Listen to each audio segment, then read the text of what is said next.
Bienvenue à tous pour une nouvelle vidéo. Ah, chaîne. Oh. Toujours le même aussi, le Minerlo. Donc, aujourd'hui, nous allons voir enfin la vidéo de la série La Lanterne sur la Shredder EZ. Lanterne qui vient du boulevard périphérique, en personne. Et je vous garantis, c'est une grosse dinguerie. Pourquoi? Parce que ce mire-là est très lourd. Ça date de 78, pour info. Ça date de 78 et la Shredder Z était déjà en apparition déjà. La Shredder Z, Z3, tout ça, ça date de 73. Ça date de 78. Et la Shredder DZ15, quasiment pareil que la Shredder Z. Et la Onyx, je pense que ça c'est une transition juste après la Onyx. Et je crois que la Onyx, c'est début 90. Donc en fait, ça n'a pas duré non plus des masses, à peu près une dizaine d'années. Mais un petit peu le bourser. Je vous garantis, quand je l'ai nettoyé le dernier coup pour faire la vidéo de la présentation, j'ai voulu défaire la vasque pour voir un peu comment c'était. C'est mort. Les vis sont complètement bouffées, mais d'une puissance. Donc je préfère laisser comme ça, je la nettoie de l'extérieur, c'est suffisant. Bon, aujourd'hui nous allons voir un petit peu l'intérieur. Je vous garantis, c'est une grosse dinguerie. Là, on va vite fait parler un petit peu en gros de ce qu'il y a, la générosité du luminaire. C'est beaucoup de l'alu. Capot en polystyrène. On n'arrête pas de me le dire à chaque fois. C'est pas polystyrène, mais polystyrène. Donc là, bref, un petit capot en plastique. Un peu comme la Shredder Z. Et le même bombage, on va dire, que la Shredder des Z15 ou de la Onyx. Ainsi que la Shredder Z avec sa verre plat. Mais c'est un petit peu le mix un peu de tout quand même. On a la Shredder, on va dire, des Z15 avec son espèce de vasque en forme de plaque. Qui est facilement ouvrable. Nous avons aussi, on va dire, la Shredder Z avec son appareillage à l'extérieur de l'optique qui est derrière avec un capot en polystyrène. Et bien sûr, la technique, on va dire, de la Onyx, un peu pour le même système.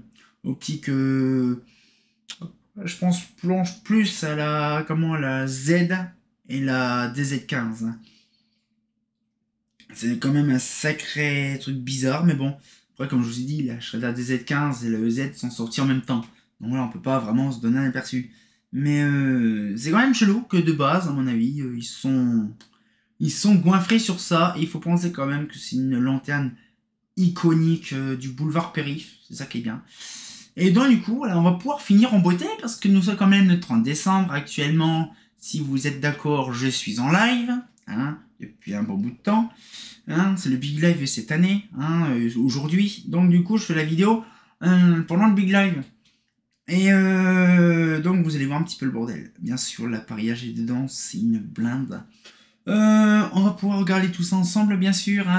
Bon, alors, hop là, on va sortir, regardez le machin. Je n'ai pas réellement le poids au catalogue, je ne sais pas, il pèse combien le truc, mais il pèse un rein. Donc on l'avait vu, celle-là, lors de la présentation, donc je vais pas vraiment remplir les détails, mais bon, certains ne l'ont peut-être pas vu. Donc là, c'est la série La Lanterne, donc elle sera dédiée. Donc là, c'est simple, une grosse carcasse en alu coulée, avec le beau logo Shredder dessus. Le même logo Shredder sur le capot polystyrène. Le petit bouchon pour visser, pour tenir au cas où ça s'envole, parce que oui, il y a toujours tendance, comme la Shredder Z, que ça se barre. Petite capsule, je ne comprends pas pourquoi il y a un trou, mais bon, ça je pense qu'à mon avis, il y avait un cabuchon dessus qui s'est barré. Donc pour, bien sûr, la version lentille. Bon, après, l'arrière, c'est simple. De toute façon, c'est simple, c'est que du latéral.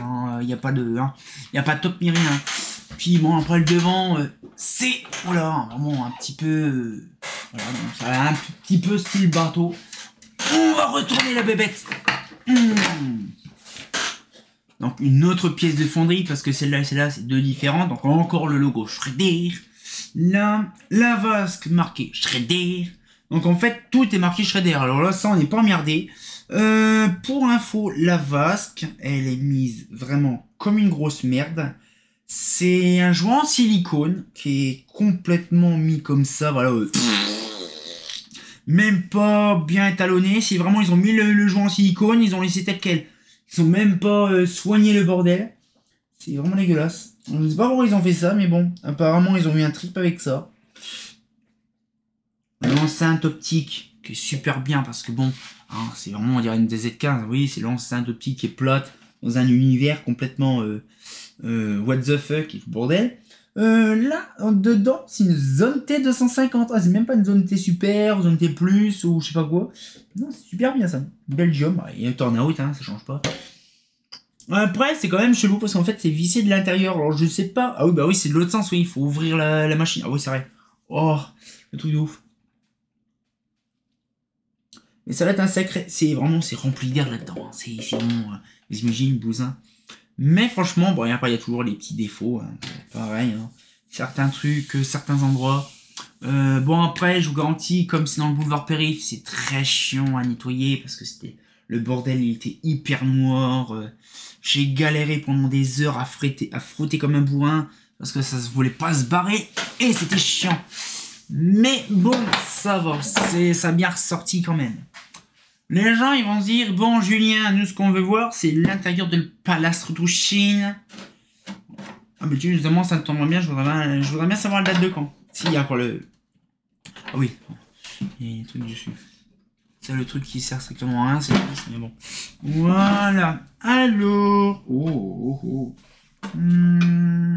Alors, dessus. Ok. Alors ici, nous avons un truc tout sympatoche. Alors, je vais reculer un petit peu. Voilà. Ici, nous avons marqué Sokelec. Sokelec est bien sûr la filiale espagnole de Shredder, justement. Donc, du coup, ça se voit, je n'ai pas nettoyé à l'intérieur, hein, franchement. Le support de douille, ok, c'est là. Le support du capot. Ici, donc là, nous avons les vivis hein, pour défaire la platine. Bon, là, c'est un sabir. On voit l'étiquette qui est complètement vrac. Oh, peut-être du torn. Parce que je vois, c'est marqué sabir, mais le problème, c'est qu'il y a un torn en amorceur. Bon, un amorceur standard, hein, un amorceur torn, hein, que tout le monde connaît, qui est complètement éclataxe, ce bordel, mais bon. Ouais. C'est bien tout ça, mais bon, c'est pas terrible, pas très ouf. Sodium 100, 400, oui, bah de toute façon le ballast c'est sûr que c'est du 400 watts. Hein. Ah ça c'est sûr, vu l'état du bousin. C'est pas du 250. Hein. Alors le condo Impregilo, traditionnel, hein. 87. Oh, ah oui quand même, j'aurais cru plus vieux. 87 l'engin. Eh ben, pareil, ouais, en fait je comprends pourquoi à mon avis, je suis sûr ils ont mis du silicone dans le pas de vis pour pas qu'on l'ouvre. Ah, c'est quand même assez fourbe. Alors par contre, ce que j'ai peur, c'est ces bordels-là. Que j'arrive pas à ouvrir. Ah, si. J'arrive à ouvrir. Voilà. C'est tout ça. Ah, oui. Ah, si, ça s'ouvre facile. Ouais, bah, j'ai cru... Oh, c'est tout. Ah, bah, dis donc, c'est... Oh, l'engin, trop. Oh, là, c'est vraiment le bousin. Ah! On va retirer la chaîne poule. Oh la vache, j'ai de la chance de l'avoir pas pété le culot. Il est complètement découpé. Alors je sais pas si c'est souvent que ça vous arrive, mais chez Philips, je sais pas ce qu'ils ont fait comme merde. Leur culot, il tient plus en fait, il est fissuré de partout. Et c'est au niveau toujours des empattements que quand ils tiennent le culot.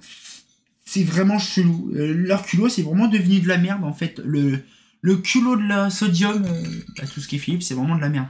Alors du coup, je vais vous montrer le petit logo, par contre il est ultra dégueulasse, mais bon. Je sais pas si vous allez le voir, le logo Sokelec, il est complètement lire dessus. Mais bon, ouais, c'est magnifique. C'est un truc en fond d'alu, bien sûr, avec un petit peu de tégénère cramé autour. Et une demi-rondelle qui reste du truc. Mais non, avec un petit joint en feutre. Pour vraiment faire office de joint. C'est bien ça. C'est magnifique. Tac. Mais c'est magnifique. Alors bien sûr, c'est une enceinte bien fermée. Donc ça, c'est pas emmerdant. Ah, par contre, là, j'ai mis des vacheries dedans. Alors, il y aura les vacheries dedans. Ça, c'est con. Non. Alors par contre, ça va encore, ça fait le taf pour bien fermer ça, c'est encore supportable. Ah par contre, oui d'accord. C'est vraiment bonheur la chance. Ah, non. Non. Ouais, ça va encore, c'est facile en... Ça franchement, remplacement de douille là, remplacement de lampe, c'est super bien. Pourquoi? Parce qu'en fait, c'est ultra simple en fait, c'est vraiment une dinguerie. Je ne savais pas que franchement, ils avaient fait ça. Mais ça rend vraiment bien. C'est ça qui est bien, c'est franchement, ça fait plaisir. Donc, on va pouvoir se laisser là-dessus. On va quand même la remonter quand même, hein, c'est pas vrai. Phase neutre. Donc oui, bien il y a la terre, hein, ça se voit parce que... Donc classe 2. Hein. Mais ah ouais. Ça rend vraiment bien. On va remettre l'engin, l'objet du délit. Hop là, alors ça c'est du chi. Pas possible. Alors là, il faut que je le mette au niveau du truc. Oh là là là. Il faut y aller comme un bourrin, je vous le dis. Hein. Voilà. Bon. Je vais garder ça sur moi, je vais les frapper parce que sinon je vais galérer. Comme Jaja. Voilà. Donc là, cette fois-ci, on va pouvoir se laisser là-dessus. J'espère que la petite vidéo vous a plu. Ça vous a permis de voir un peu l'intérieur d'une Shredder EZ. Franchement, pour ma part, c'est un luminaire iconique, comme je vous ai dit tout à l'heure, du boulevard Périph'. Mais voilà, donc on sait qu'elle date de 87 et c'est vraiment la bonne période qu'il y a eu dans les années 87 pour vraiment l'autoroute. Hein. Le Périph', ça a été vraiment bien changé dans les années 80. Ça a bien été certifié. Mais franchement, je suis bien content d'avoir ce modèle-là. Et cette fois-ci, on pourra se laisser là-dessus. Et comme de bien entendu, bah... Le luminaire, il est très lourd, mais bon, c'est costaud, c'est du Shredder. Un fait pas faux.